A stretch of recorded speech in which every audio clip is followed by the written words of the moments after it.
And people think I'm insane. They're like, oh, what, you're insane about salsa. But I'm insane in a very selfish, self-serving way, in that it makes me happy.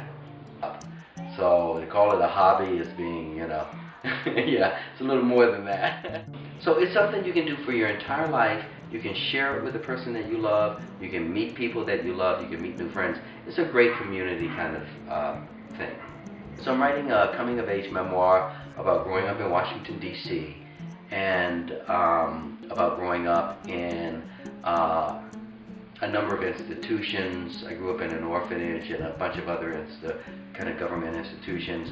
When my mother was institutionalized and we went into the orphanage, reading was kind of like the escape, It's kind of like, your cliche of a story, a kid starts to read books and starts aspiring for the things that he reads about.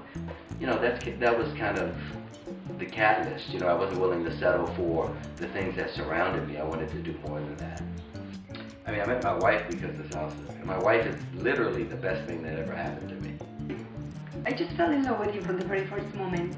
From that moment he asked me to dance, I just feel that connection and that need to be with him, and so like it completes my happiness.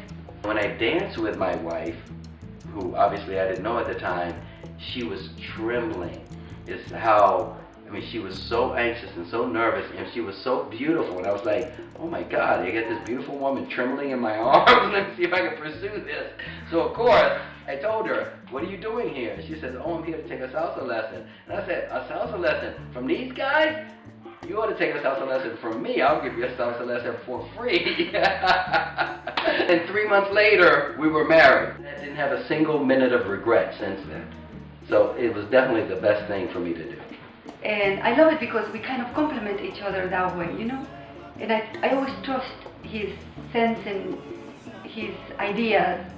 I always think, oh, he came up with this idea and for sure that's going to work. We go home, we eat together, we teach together, we choreograph together, we do everything together. And it's like, it's this wonderful thing that you can share with the person that you love more than anybody else in your life.